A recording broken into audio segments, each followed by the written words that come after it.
वन्दितु सौवसिद्धे धूमचलमणोवमं गतिं पत्ते वोच्छामि समय पाहुड मृण्मो सुध केवली भणिदम् नमः समय साराय स्वानुभूत्या चकासते चित्स्वभावाय भावाय सर्वभावांतरच्छ।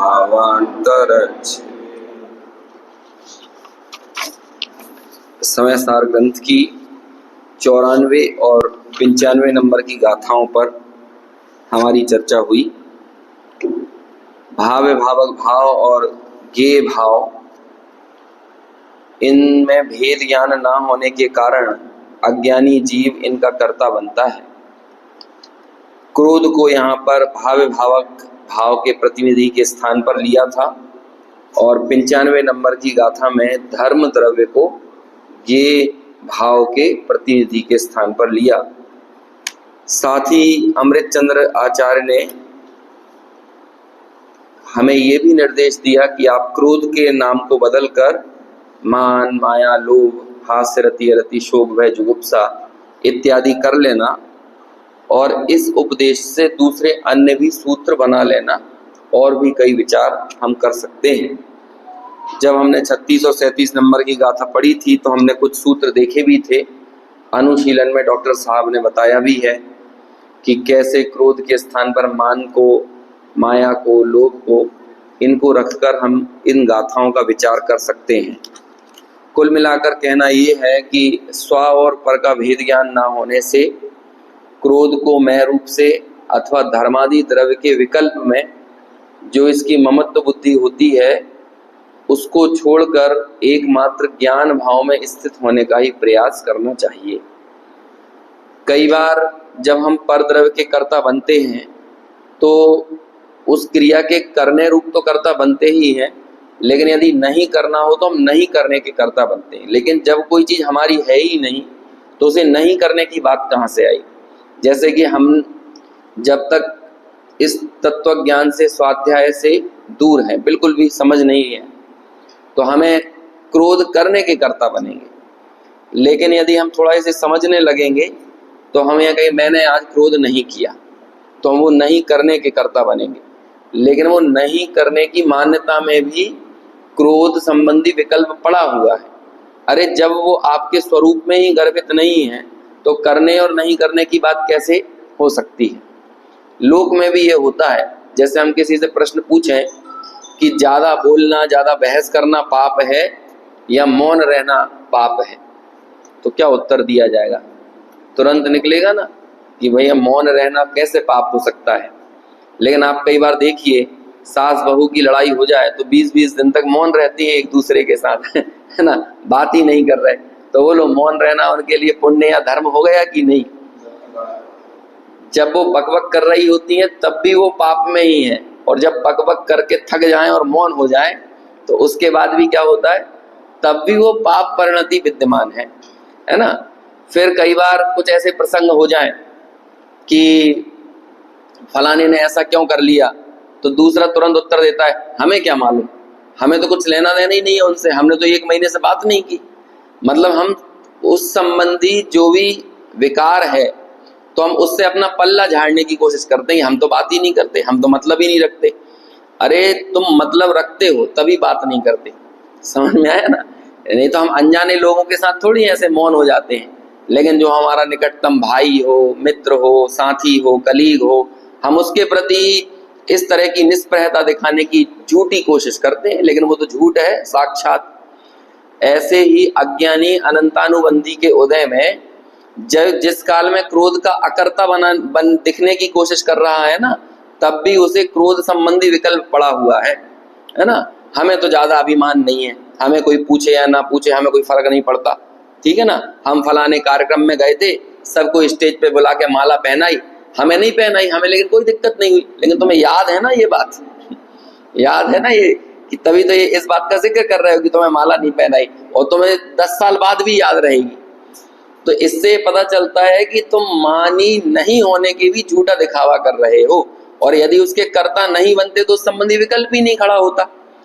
गुरुदेव श्री अक्सर द्रव्यलिंगी की चर्चा करते हुए ऐसा बताते थे कि उसको ऐसे तलवार मार के, है ना, हाथ पैर में पीठ में, और नमक भर दिया जाए तो कहते हैं कि सामने वाले को गाली बकना या मारना पीटना तो बहुत दूर की बात है, आंख की पोर भी लाल ना हो। धर्म बुद्धि से धर्मधारक व्यवहाराभासी का एक प्रकरण है मोक्ष मार्ग प्रकाशक में, वो बहुत पढ़ना चाहिए। टोडरमल जी की बहुत सूक्ष्म दृष्टि है। उस प्रकरण को आप पढ़ोगे तो कहोगे भैया ऐसा व्यक्ति हमें मिल जाए तो हम तो उसके चरणों की धूल माथे पर लगाएं और साष्टांग नमस्कार करें। लेकिन कहते हैं वो भी अपने अनंत संसार को रत्ती भर भी कम नहीं कर पा रहा है, धर्म बुद्धि से धर्मधारक व्यवहाराभासी। ऐसी उत्कृष्ट उसके आचरण को यहाँ पे दर्शाया है। और फिर टोडरमल जी ने उसकी भूल की बात की कि उसकी भूल क्या है, तो कहते हैं कि वो जो कुछ कर रहा है ना, जितना भी आचरण पाल रहा है, उस आचरण में उसकी कर्ता बुद्धि बनी हुई है और उसे ऐसा लग रहा है कि हाँ ये मेरे करने योग्य है। तो जब आपको कोई क्रिया करने योग्य दिखती है तो आपको ज्ञान भाव का वहां पर तिरस्कार है, क्योंकि क्रिया का आदर है ना। तो क्रिया का आदर और अपने स्वभाव का अनादर, क्योंकि जो क्रिया हो रही है वो निमित्त नैमित्तिक संबंध रूप ही हो रही है। वहां पर दो द्रव्यों का ही समावेश है, लेकिन हमें वो दोनों द्रव्य एक लगते हैं। देखो ना, जैसे आपने उपवास किया तो ये दो द्रव्यों की क्रिया है। वहां पे आप एकासन कर रहे हो, आप घंटों पहाड़ पर जाकर तप कर रहे हो, यहाँ भी दो द्रव्यों की क्रिया है। निमित्त नैमित्तिक संबंध से हम पीछा नहीं छुड़ा सकते। मोक्ष होने से पहले संसार के जितने संयोग हैं और उस संबंधी जितने भी निमित्त नैमित्तिक संबंध हैं, आप कहाँ पीछे छुड़ाओगे। अरहंत भगवान भी संभव पीछा छुड़ाने में समर्थ नहीं, उनके भी समोसरण आदि विभूतियां, पुण्य का उदय, वाणी का खिरना, सारी चीजें हो रही हैं, लेकिन दृष्टि बदल गई। और ये दृष्टि का परिवर्तन तो सम्यक दृष्टि को चौथे गुण स्थान में हो जाता है। तो बाहर में कितने ज्यादा संयोग हैं और हम उनके कर्ता बन रहे हैं अथवा अकर्ता दिखने की कोशिश कर रहे हैं, दोनों में तत्संबंधी विकल्प वैसे के वैसे विद्यमान रहते हैं। और जब हमें वो विकल्प मात्र, चाहे वो कार्य करने का हो या नहीं करने का हो, दोनों ही विकल्प हमारी दृष्टि में है, तो एकत्व व्यक्त आत्मा दृष्टि में नहीं है। यहाँ पर हमारा आचार्य कुंद का और आचार्य अमृत चंद्र का इशारा इस तरफ है कि ये एकत्व व्यक्त भगवान आत्मा की दृष्टि करने में बाधक है और दोनों से भेद ज्ञान करना है। अब वो दो तरह की चीजें या तो भावक पने से आपको अनुभव में आएंगी अथवा गेय पने से अनुभव में आएंगी। अनुभव में आने का आशय है जानने में आएंगी, या तो राग जानने में आएगा या फिर कोई पदार्थ जानने में आएगा। लेकिन उन दोनों मिली हुई अवस्थाओं में ज्ञान भाव की सत्ता न्यारी है, ज्ञान का लक्षण न्यारा है। राग में जानने की सामर्थ्य नहीं है, ज्ञान में जानने की सामर्थ्य है। राग कभी भी ज्ञान की सूचना नहीं दे सकता, ज्ञान जरूर राग की सूचना दे सकता है। अब चूंकि वो राग में जानने की सामर्थ्य नहीं है, इसलिए उस राग को अचेतन कहा है। और सिर्फ अचेतन नहीं कहा, बल्कि उससे अत्यंता भाव जैसा दर्शाने के लिए आचार्य ने कह दिया कि भाई वो तो पुद्गल है। वो राग भी क्या है, वो पुद्गल है, क्योंकि पुद्गल के अवलंबन से हुआ है। लेकिन चूंकि अज्ञानी की यहाँ पर ये बात चल रही है, ये त्रिविध परिणामों की बात चली ना, इन त्रिविध परिणामों को हम एक शब्द में कहें अज्ञान भाव, तो मिथ्यात्व, अज्ञान और अविरति तीनों का समावेश एक अज्ञान भाव में हो जाता है। ये अज्ञान भाव जब तक रहता है तब तक वो इन तीनों प्रकार के परिणामों का कर्ता बनता है ना। वो मतलब अज्ञानी, और ऐसा अज्ञान हमारे भीतर पल रहा हो तो मैं इसका कर्ता बनता हूं। और जब तक कर्ता बनता रहूंगा, अगले 1 घंटे कर्ता बनूंगा तो अगले 1 घंटे अज्ञान भाव, अगले 100 वर्षों तक बनूंगा तो 100 वर्षों तक अज्ञान भाव, और अनंत काल तक कर्ता बनता रहूंगा। और कर्ता क्यों बन रहा हूं? टीका की शुरुआत हुई थी भेद विज्ञान के अभाव से, विशेष नहीं जानने के कारण अथवा अंतर नहीं जानने के कारण। और अंतर नहीं जानने के लिए 3 शब्द किए, अविशेष दर्शन, अविशेष ज्ञान और अविशेष रति, है ना।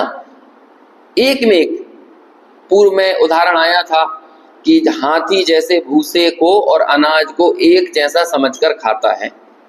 आप हाथी के सामने दोनों चीजें रख दो तो उसे पता थोड़ी चल रहा है कि ये अनाज है और ये भूसा है, तो दोनों ही अवस्थाएं मिली जुली लगती हैं। ऐसे ही अज्ञानी ज्ञान और राग को एक जैसा अनुभव करता है कि जो राग है वो ही ज्ञान है, जो ज्ञान है वो ही राग है, राग से भिन्न मेरी कोई सत्ता होती नहीं है।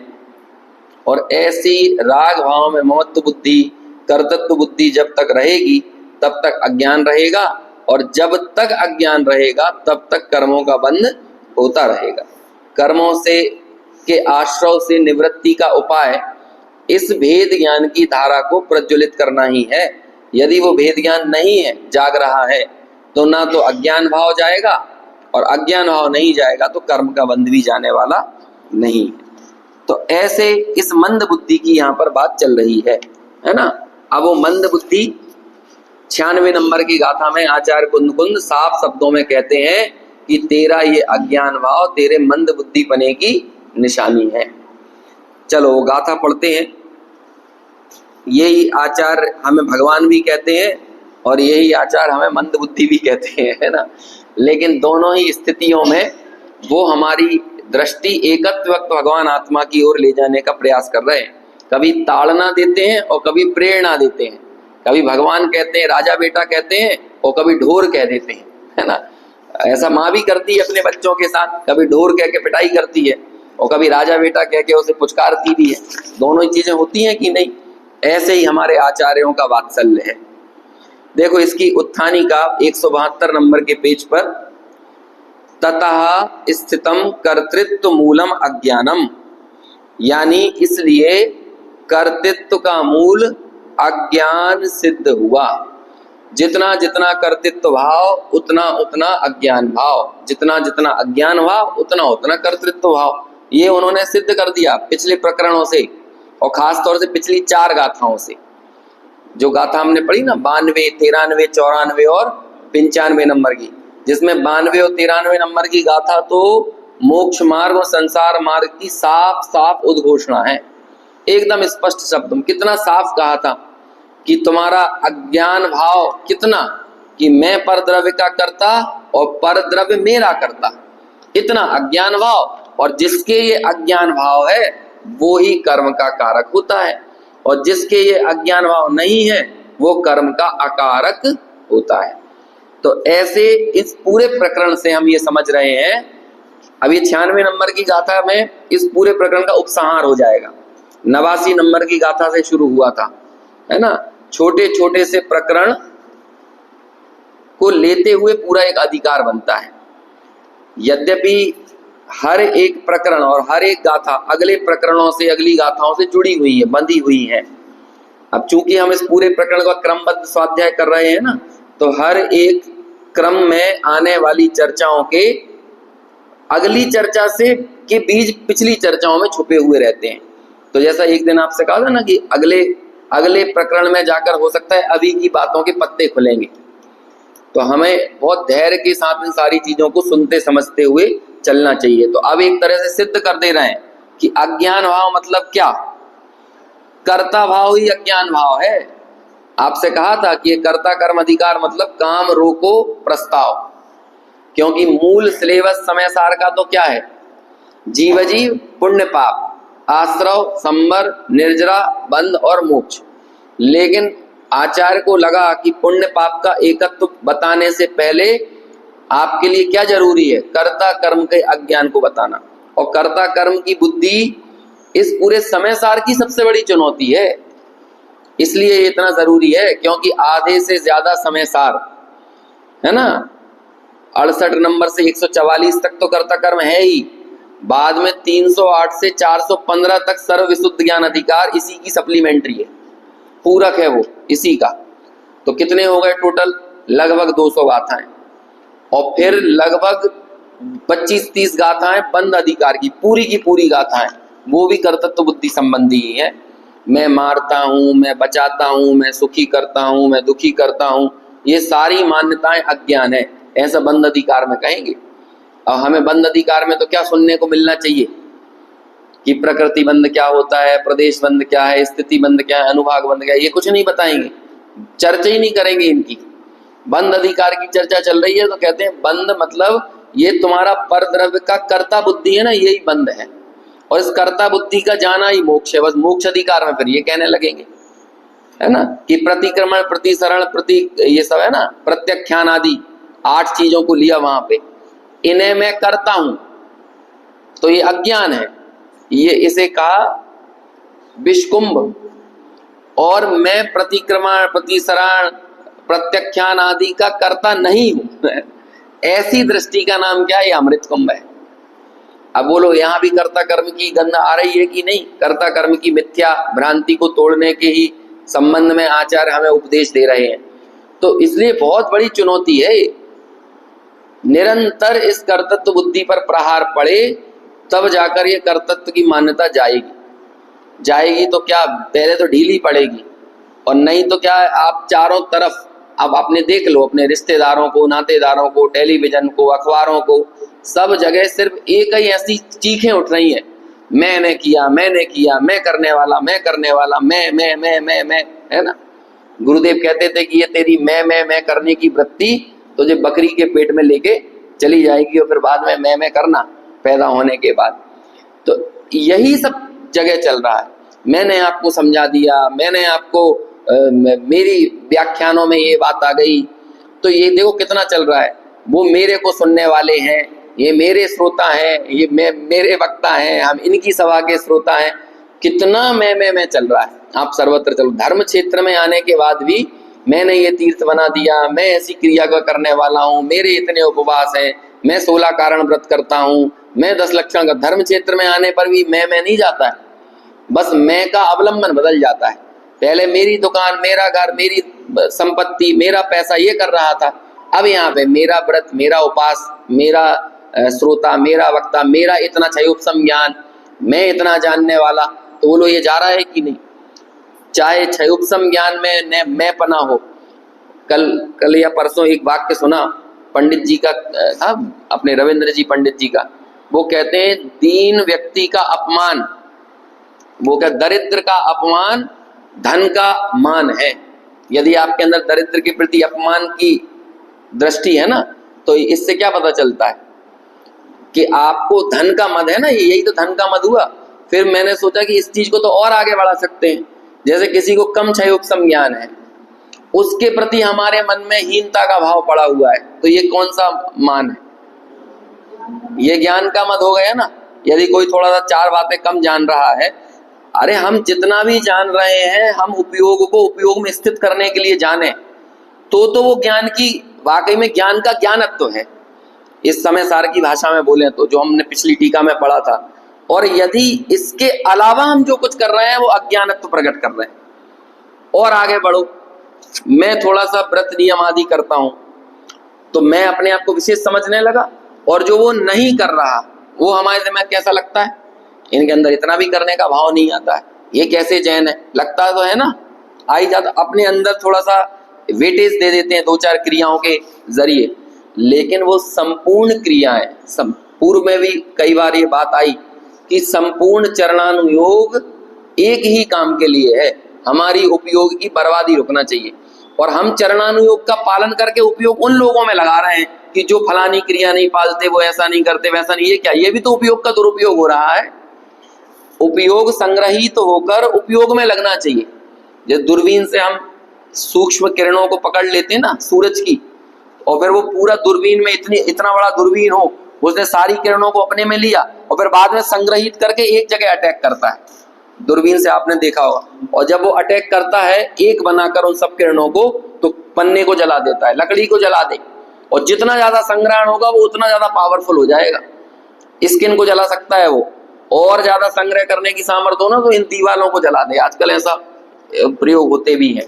इतनी सूर्य की किरणों में इतनी सामर्थ्य होती है, लेकिन संग्रहित होना चाहिए वो। यदि संग्रह नहीं है तो कोई मतलब नहीं है। ऐसे ही चरणानुयोग जितना भी है, हमने उपयोग को खींचा, हमने रात्रि भोजन से खींचा, हमने अभक्ष्य भक्षण से खींचा। अब देखो हमें भक्ष्य भक्षण करना है। अब भक्ष्य भक्षण में बहुत फैलावा मत करो। यदि वहां पे उपयोग बर्बाद हो रहा है, जैसे अपने 10 लक्षण में होता है ना, मेथी की भी बना लो, किशमिश की सब्जी बना लो, काजू की बना लो, वैसे तो कहो एक गिलकी की बनाएंगे और ऐसे 9-10 बना के रख दी एक हरी नहीं खाना है तो ये क्या कर रहे हैं? यहाँ तो उपयोग की बर्बादी हो ही रही है ना। और फिर बाद में 4 आदमी हमें नीचे लगने लगे। इससे अच्छा तो तुम चुपचाप से एक हरी खा लेते, एक ही खाते, लेकिन ज्यादा दिमाग न लगाते इधर उधर, ठीक है ना। हर जगह हमें हमारी बुद्धि को, अपने उपयोग को समेटना है, लेकिन वो सिमटा हुआ उपयोग कहाँ लगना चाहिए।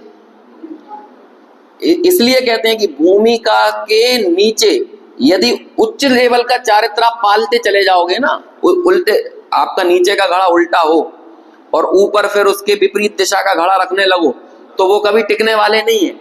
ऐसे ही आप अपनी निम्न भूमिका के दोष को सुधारो नहीं, जिसके कारण वो निम्न भूमिका बनी हुई है, वो अज्ञान भाव जो मूल में है, और ऊपर में आप पूरी क्रियाओं का और आचरण का घड़े रखते चले जाओ, तो वो सिर्फ और सिर्फ आपके अहंकार के कारण बनेंगे।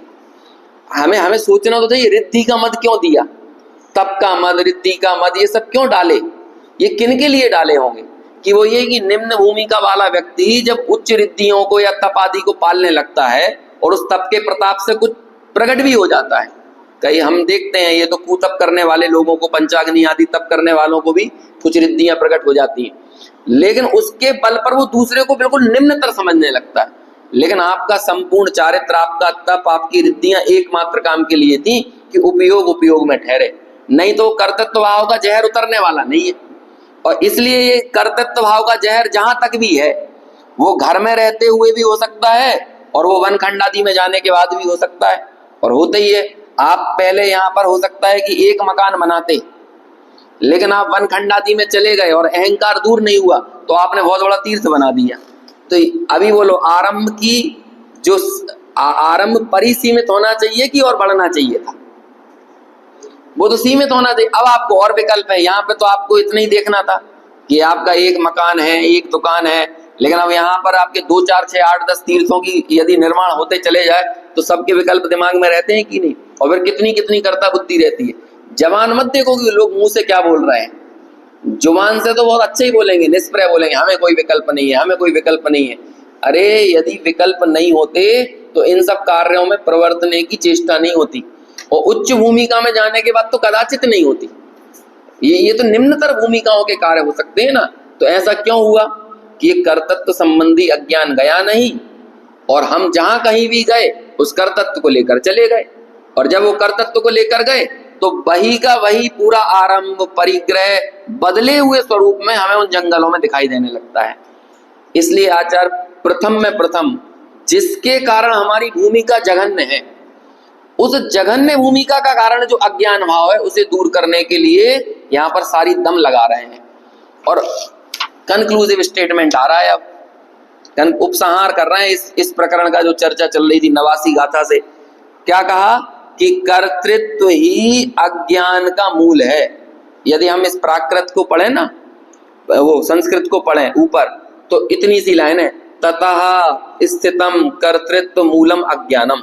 ये समझ लो, एक सूत्र जैसा ही है ये वाक्य। कर्तृत्व का मूल क्या है? अज्ञान, और अज्ञान का मूल क्या है? कर्तृत्व, क्योंकि यही पूरी बात पूरी पिछले प्रकरणों में चली है। अब देखो आगे गाथा पढ़ते हैं अपन, कल भी यद्यपि पढ़ी थी लेकिन अभी और पढ़ो, है ना, और अपने इस मंद बुद्धिपने के कारण को दूर करो, जिसके कारण आचार्य ने कहा ना हमारी ये मंद बुद्धि जाना चाहिए, है ना। बंद बुद्धि वास्तव में तो मंद बुद्धि नहीं है। क्या है देखो, पढ़ते हैं। एवं पराणि दव्वाणि अपयं कुणदि मंद बुद्धियो अपाणम अवियपरम करेदि अन्नान भावेण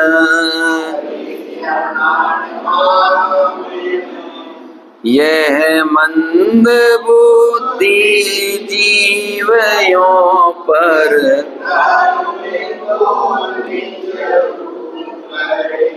इस भांति निज आत्म को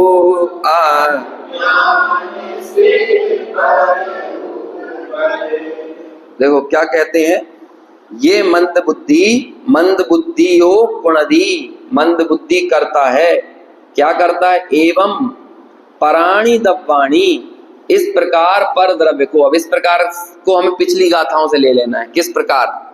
तो ये पिछली गाथाओं में ये बात आई थी ना, 3 प्रकार के उपयोग से युक्त होकर मैं ही क्रोध हूँ, मैं ही धर्म हूँ, मैं ही मान माया लोभ हूँ, इस तरह से जितने भी भावे भाव हो या ज्ञेय भाव हो, उन सबको ये ही मैं हूँ, ये ही मैं हूँ, ये ही मैं हूँ ऐसा मानता है ना, तो इसे ही बोल रहा है एवं।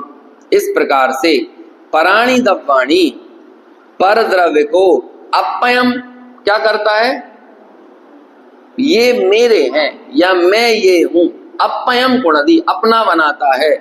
तो क्या कर रहा है, मंद बुद्धि है। कौन है ये, यही मंद बुद्धि ऐसा करता है और ऐसा करने के कारण मंद बुद्धि है। ठीक है, अब देखो इसने क्या गुनाह किया, आप समझ सकते हो कि हमने तो तुम्हें, जैसे कि किसी को हम करोड़पति बनाकर कहीं भेजें और वो क्या करे, उन करोड़ों रुपयों में आग लगा दे। या फिर एक उदाहरण शास्त्रों में आता है कि चंदन की लकड़ी किसी के पास हो और राख नहीं थी बर्तन मांजने के लिए, तो उसने क्या किया, चंदन की लकड़ियों में आग लगाकर राख ले ली। तो बोलो ऐसी समझदारी कोई करे तो क्या होगा। आप देखो, आपको कोई मंद बुद्धि याद आता है? जैसे कि कहावतें चलती हैं कि सबसे बड़े मंद बुद्धि कालिदास थे। वही कालिदास जो महाकवि कहलाते हैं, है ना, उन कालिदास के बारे में, उसकी भी बहुत बड़ी कहानी है पूरी कालिदास के संबंध में कि क्या नाम था उनकी पत्नी का, नहीं शकुंतला तो उपन्यास है उनका बहुत अच्छी मेधावी एक स्त्री थी जो बड़े बड़े शास्त्रार्थ में लोगों को हराती, अकेली नहीं थी, जलील भी करती थी, है ना। एक तो होता है हरा दिया और अपना काम निकल आगे बढ़ गए, लेकिन बाद में मजे भी लेती थी, है ना। एक स्त्री, क्या नाम था, बहुत अच्छा अभी दिमाग से निकल गया। तो अब वो सबके सब पंडितों ने सोचा कि यार ये शास्त्रार्थ करने की भी अपनी परिपाटियां होती हैं, ये तो चलो शास्त्रार्थ में जीत गई, बुद्धि और ज्ञान के बल पे किसी को हरा दिया, लेकिन बाद में ये जो मजे लेती है ना, ये तरीका इसका अच्छा नहीं है। एक काम करो, इसकी शादी एक मंद बुद्धि से करी जाए। तो अब वो मंद बुद्धि की तलाश करने के लिए पूरी योजना बनाई गई। तो अब सबसे बड़ा मंद बुद्धि कौन मिले, तो फिर कालिदास मिले। कैसे पता चला कि ये मंद बुद्धि है, कि जौन सी डगाल पर बैठे थे वही डगाल काट रहे थे, है ना। तो उन्होंने कहा कि ये है सही मंद बुद्धि, इससे करो इनकी शादी। तो ऐसे करके फिर कुछ तिकड़म लगाए कि हमने बहुत बड़ा विद्वान देखा है तुम्हारे लिए, और वो विद्वान तुम्हारे उस स्त्री से बोला कि वो तुम्हारे सबसे योग्य है, और कालिदास को समझा दिया था कि देखो तुम्हारी शादी कर रहे हैं, तुम्हारी होना तो है नहीं वैसे ही तो इसलिए चलो, लेकिन तुम मौन रहना और तुम्हें जो कहना हो इशारे से कहना, बाकी उसकी व्याख्या हम कर देंगे, ठीक है। ऐसे कालिदास को लेके उसके पास गए और बाद में शास्त्रार्थ हुआ कि आज इनका तो मौन है, ये सारे प्रश्नों के उत्तर जो है इशारे में ही देंगे। तो कहते ठीक है, मैं भी इशारे में ही पूछ लूंगी, ऐसा है तो अब वो जो कन्या थी, है ना, क्या दिमाग से नाम निकला, वो ऐसे करे, है ना। तो वो कहे अच्छा तू एक बताएगी, तो कहते कि मैं दो, है ना, वो ऐसा करते जाए दो। तो कहते क्या मतलब हुआ इसका, कहते एक क्या, तुम पूछ रही थी अहम ब्रह्म, ब्रह्म एक होता है, कहते नहीं, लेकिन वही ब्रह्म ने अपने दो रूप धारण किए, प्रकृति और पुरुष है ना। फिर वो आगे ऐसा करती है, तो कहती अच्छा तू चांटा दिखाएगी मेरे को, तो ऐसा मुक्का दिखाता है ना, ऐसा करके। तो वो कहते इसका क्या मतलब हुआ, तो फिर उसको भी वो कुछ ना कुछ व्याख्या कर देते हैं, है ना, कि तुमने कहा कि 5 महाभूत होते हैं, लेकिन 5 महाभूतों की कोई वैल्यू नहीं है, जब वो 5 महाभूत से मिलकर एक जीव बनता है, वास्तव में वही कार्य करता होता है, तो ये बताना चाह रहा है। तो ऐसे पूरे प्रश्नों के उत्तरों का तिकड़म बिठा के और ऐसे शादी कर दी। अब ज्यादा समय कहाँ लगना था, 1-2 दिन में पोल पट्टी खुल गई कि कालिदास कैसे हैं। वो स्त्री तो जो जलील होना थी पहले वो दूसरों को करती थी बेइज्जत, अब वो खुद हो गई। तो अब क्या किया जाए, तो कालिदास की मूर्खता को देखकर उसने फिर कालिदास को भी इतना ही जलील किया, और जब कालिदास को जलील किया तो अब वो तो प्रेम में पड़ गए थे, है ना, अपनी पत्नी के, लेकिन जब वो प्रेम के लिए तिरस्कार मिला तो बाद में वो इतने साधक हुए, ऐसे उन्होंने फिर पढ़ाई लिखाई ज्ञान आराधना की कि बाद में वो महाकवि कालिदास हुए। और कालिदास के संबंध में एक कहानी चलती है, एक श्लोक चलता है कि जैसे अपन गिनते ना, बोलो संस्कृत साहित्य के महाकवि कौन है, तो अपन ऐसे गिनते हैं ना कि जैसे बचपन में बताते थे ये मम्मी का, ये पापा का, ये चाचा का, ये नानी का, तो ऐसे बोलो गिनो, तो सबसे पहले कौन का नाम गिनोगे, तो कहते ये कालिदास, ऐसे गिनोगे ना। अब कहते हैं कि अब कालिदास के बाद कौन को गिनो, तो कहते हैं भाई कालिदास के बगल में खड़ा करने लायक कोई कवि नहीं है। तो कहते हैं अब इसका ना, यहाँ तुमने कालिदास रख दिया ना, तो यहाँ कौन रखा जाएगा? कोई नहीं, इसलिए इस उंगली का नाम अनामिका है। ये संस्कृत का श्लोक है ना। गणना कवे करके ऐसा करके जब कवियों की गणना की गई तो पहली उंगली पे आपने कालिदास को रख दिया, तो बगल में कोई रखा नहीं जा सकता। कालिदास इतने बड़े कवि थे, लेकिन वे ही कालिदास पहले मंद बुद्धि कहलाते थे। अब लोक में तो ये मंद बुद्धि और बुद्धिपने की कोई निशानी नहीं हो सकती, क्योंकि कोई एक क्षेत्र का बुद्धिमान दूसरे क्षेत्र का मंद बुद्धि होता है। लेकिन आचार्य एक यूनिवर्सल मंद बुद्धि बता रहे हैं, सर्वकालीन, सर्वांगीण, सार्वभौमिक जो मंद बुद्धि है वो कौन है? तो कहते हैं वो मंद बुद्धि एक ही है। एवं पराणी दव्वाणी अपयम कुणदी, जो पर द्रव्य को अपना करता है वो मंद बुद्धि है। और ये मंद बुद्धि कैसे है कि हमने तो तुम्हें जीव कहा, ज्ञान दर्शन से युक्त कहा, और तुमने अपने आप को अजीव मान लिया। ये नीचे वाली लाइन लिखा ना, अपाणम अविया परम करेदी अन्नाण भावेण, कि ये अपने आत्मपने को छोड़कर पर मान लेता है। देखो कितनी अच्छी। हम आपसे कह रहे थे तुम ज्ञान हो, और तुम क्या कह रहे हो? हम क्रोध है। तो वो लोग कोई मूर्खता में ही तो ऐसी बातें कहेगा ना। हम तो तुम्हारे ज्ञान भाव को प्रसिद्ध कर रहे थे, लेकिन तुम अपने क्रोध को प्रसिद्ध कर रहे हो, ये कैसे हो सकता है? हम तुम्हारी दृष्टि करा रहे थे तुम्हारे रत्नत्रय स्वरूप पर, और तुम्हें तुम्हारी कसाय भाव याद आ रहे थे। अरे भैया, अब होता है लोक में ऐसा, किसी से कहो अरे थोड़ा सा स्वाध्याय वगैरह करो, जिनवाणी पढ़ो, तो कहते हैं अब हमें कहाँ समझ में आती है, हम तो वैसे अज्ञानी हैं। अपनी इस तरह से सहानुभूति बटोरना चाहते हैं लोग, अपने अज्ञान को प्रदर्शित करके, कसायों को प्रदर्शित करके, समस्याओं का बखान करने में लोगों को महारत हासिल है।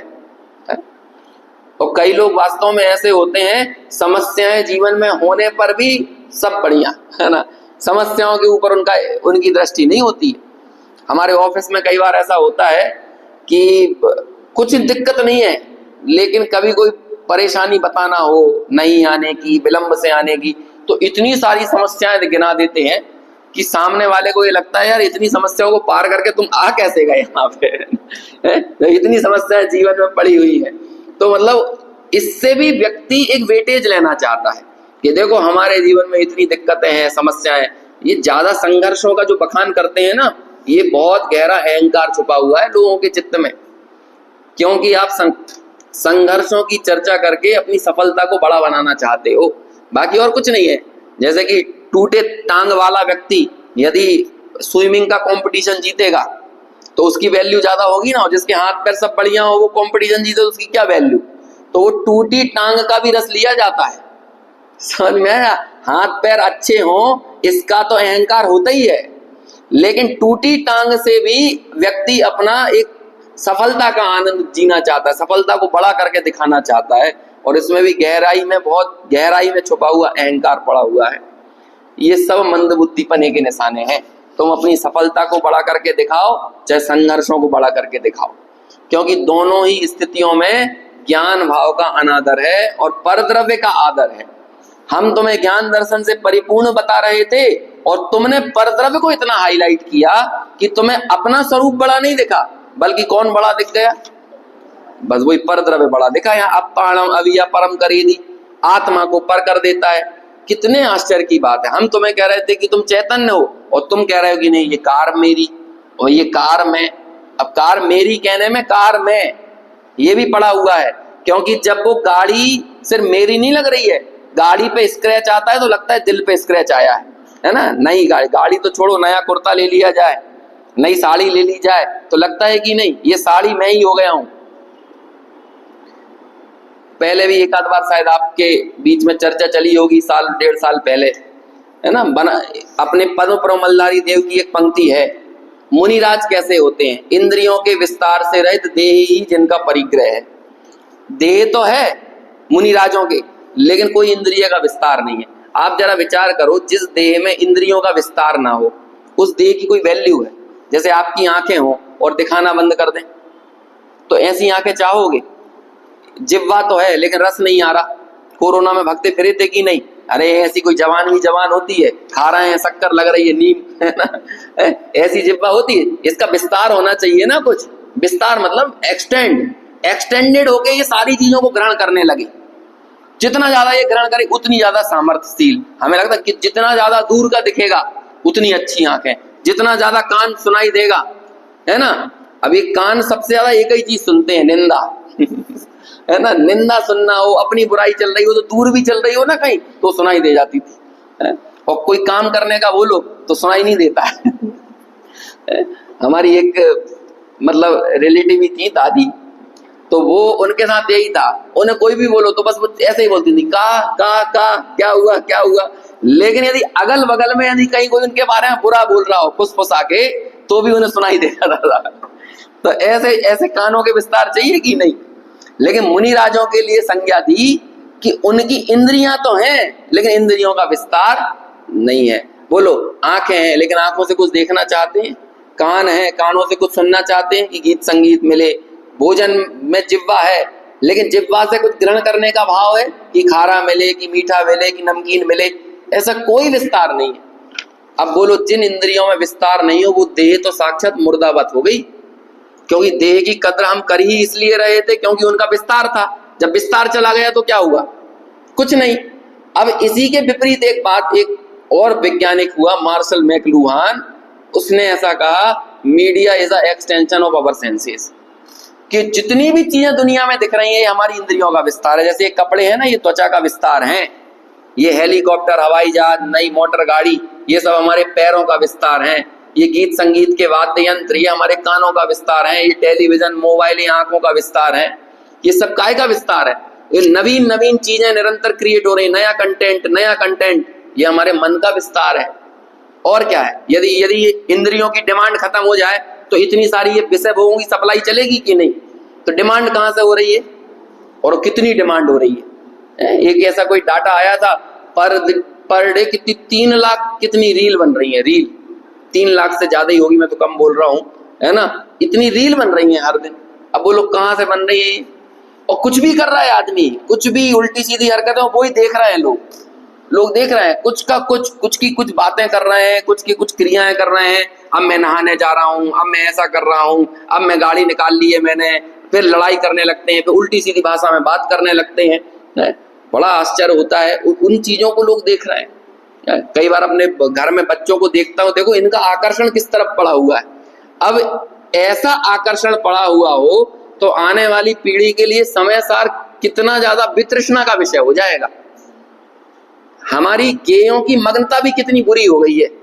तो ऐसे में ज्ञान भाव उन गेयों से बाहर निकालकर दर्शाना कितना चुनौतीपूर्ण हो जाएगा। ऐसा होने वाला है आने वाले समय में कि सबसे ज्यादा हम ही बुरे लगेंगे बाकी सब चीजें अच्छी लगेंगी। हाँ, है ही नहीं है उतना। कई बार तो अपने मन में भी आ जाता होगा ना, 1.25 साल हो गया और अभी 100 गाथा पे भी नहीं पहुंचे लगता है अपन बहुत तेज चल रहा है फिर भी, है ना, नहीं तो कई जगह तो 500 प्रवचन हो जाते हैं और 70 भी गाथी चलती रहती है समझ में आया। लेकिन हर एक प्रकरण में भेद विज्ञान का पूरा सिलेबस भी आ जाता है, पूरा सिलेबस आ जाता है। भेद विज्ञान की धारा को जैसे आप 36-37 में पढ़े थे तो अपने आप में एक पूरा सिलेबस आ गया था, लेकिन पूरा बंद के फिर अगले प्रकरण से चीजें जुड़ी हुई भी हैं, लेकिन थोड़े में भी पूरी बात भी आ जाती है। तो ऐसा ही ये पूरी चर्चा है कि भाई हमें यदि 5 इंद्रियों के विषयों में ऐसी तीव्र और गाढ़ी मग्नता पड़ी हुई है तो ये कब पड़ी हुई है, जब तक हम उस शरीर रूप अपने आप को मानेंगे नहीं। शरीर के विषयों में इंद्रियों के विस्तार में मग्नता पड़ी हुई है। जरा लोगों के आनंद के पैमाने को सोचो आप, लोगों को मजा कहाँ से आता है। अरे हमारा घर 5 मिनट की दूरी पे हॉस्पिटल है, हम ऐसी जगह पे रहते हैं, बोलो काय का मजा आ रहा है। तुम्हारे नजदीक में हॉस्पिटल है, मतलब अंदर में गहराई में एक भाव तो पड़ा हुआ है ना, हम कभी ना कभी भर्ती भी हो जाएंगे, है ना, ऐसा लगता है कि नहीं।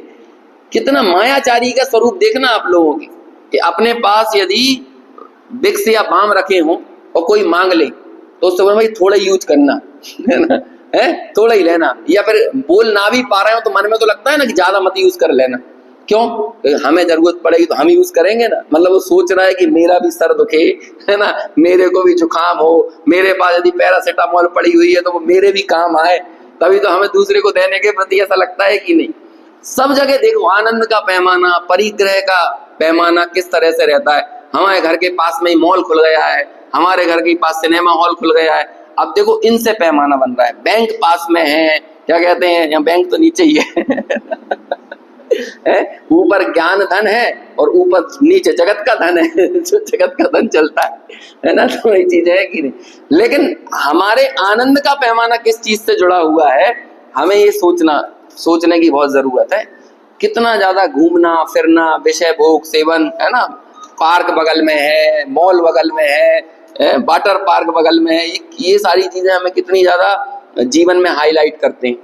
ये सब कहते हैं जब तक तुम पर द्रव्य रूप अपने आप को मानोगे नहीं ना, तब तक उस रूप परिणमित होने का भाव नहीं आएगा, उसके कर्ता बनने का भाव नहीं आएगा। और चूंकि तुम कर्ता बन रहे हो तो तुमने उस रूप अपने आप को मान लिया है, और मान लिया है जब पर रूप तुमने अपने आप को मान लिया है तो स्वापने को छोड़ दिया है। पर का आदर किया है तो स्व का तिरस्कार किया है। पर के प्रति वो 73 गाथा की टीका में आया था ना, निर्ममत्व विशेषण में, कि पुद्गल द्रव्य जिसका स्वामी है, मैं उन क्रोधादि भावों के प्रति निर्मम हूं। लेकिन हमारी निर्ममता किसके प्रति है? अपने ज्ञान भाव के प्रति निर्ममता है। आचार्य कहते हैं कि इस मंद बुद्धिपने को छोड़ो, तुम बने बनाए भगवान तो बद्धा भगवान छो और बद्धा भगवान थाओ, पूरे के पूरे भगवान हो और पूरे के पूरे भगवान हो जाओ। यदि ऐसा करोगे तो ज्ञानत्व प्रकट होगा, और ऐसा नहीं करोगे तो ज्ञान का अज्ञानत्व प्रकट होगा। ये इससे क्या प्रकट हो रहा है? और अनादिकाल से हमने किस चीज की मार्केटिंग की? हम हमारे अज्ञानत्व को तो प्रकट कर रहे हैं पूरे जगत में जाकर, और अपने ज्ञानत्व को छुपा के रखें। और बस इसलिए ज्यादा समस्याओं पर, है ना, कषायों पर, विपदाओं पर बहुत ज्यादा हमें ध्यान देने की जरूरत नहीं है, उन्हें दिखाने की जरूरत भी नहीं है। वो तो अपने काल में जो जैसी होंगी होंगी। सदा सुखदास जी की पंक्ति याद आती है कि जैसे तुम बीमार हो गए तो आश्चर्य मत करो, तुम स्वस्थ थे इस बात का आश्चर्य करो। मर गए आश्चर्य की बात थोड़ी है, तुम जिंदा थे इतने समय तक इस बात का आश्चर्य। तो उसके लिए उदाहरण देते हैं कि पर्वत के ऊपर यदि दीपक रखा हो, यदि बुझ जाए तो क्या आश्चर्य? वो जल रहा था इस बात का आश्चर्य है। तो ऐसे ही हम जिस दौर में जी रहे हैं, जैसी परिस्थितियां हैं, जैसा परिणमन निरंतर हो रहा है, यदि इस परिणमन के बीच में यदि हमारी सांसें रुक गई तो क्या आश्चर्य की बात है? सांसें चल रही थी ये आश्चर्य था ना। और चलती हुई सांसों के बीच में सांसों से भेद विज्ञान कर लो, बने हुए शरीर के बीच में, टिके हुए शरीर की अवस्था के बीच में शरीर से भेद विज्ञान कर लो, संयोगों के बीच में संयोगों से भेद विज्ञान करो, शरीर के बीच में शरीर से भेद विज्ञान करो। यदि ऐसा कर लेंगे तो ये जीवन की सार्थकता है। और यदि ऐसा नहीं कर पा रहे हैं तो ज्ञान का अज्ञानत्व ही सर्व प्रकार से प्रकट हो रहा है। इसलिए क्या कहते हैं, काल थोड़ा है ना, समय शक्ति भी बहुत न्यून है, और हमारे उपयोग को उलझाने वाले विषय बहुत हैं। आप बाहर निकलो तो आप भले कितने सुन लो, 4 घंटा सुन लो, 6 घंटे सुन लो, लेकिन इतने बाहर में विषय मिलेंगे आपको कि आप तुरंत के तुरंत अब स्खलित हो जाओगे। यहाँ से कोई दृष्टि में नहीं रहेगा, लक्ष्य में नहीं रहेगा, तो क्या करना है? इसलिए एक जगह इशारा किया था ना आचार्य ने कि इससे पहले कि ये उदाहरण का यानी दृष्टांत का आनंद फीका पड़े, उससे पहले उपयोग को उपयोग में तन्मय कर लो। बस ऐसे ही स्थिति है। जिस काल में ये आनंद की तरंगें उठ रही है ना, ये समझ लो कि देशना मिली और फिर कालांतर में उसका विचार पैदा हुआ, मतलब वो प्रयोग में आई, तो अंदर में कुछ ना कुछ तो हुआ होगा ना। यदि जिनवाणी सुनकर आनंद हो रहा है तो कहीं ना कहीं मिथ्यात्व का अनुभाग ढीला तो हुआ होगा, नहीं तो कैसे आनंद आ जाएगा। तो जिस समय वो मिथ्यात्व थोड़ा कमजोर पड़ा है उसी समय उस पर चोट कर देना है, क्योंकि उस समय वो थोड़ा निर्बल है, नहीं तो तुरंत के तुरंत वो फिर से आ जाएगा पीछे से अपना भरण पोषण करके, और फिर ताकतवर होकर हमारे सामने खड़ा हो जाएगा, कुछ नहीं कर पाएंगे। तो ऐसी ये बात है। इस मंदबुद्धिपने के संबंध में आचार्य ने 2 उदाहरण टीका में दिए हैं। उस टीका की चर्चा आगे अपन कल करेंगे।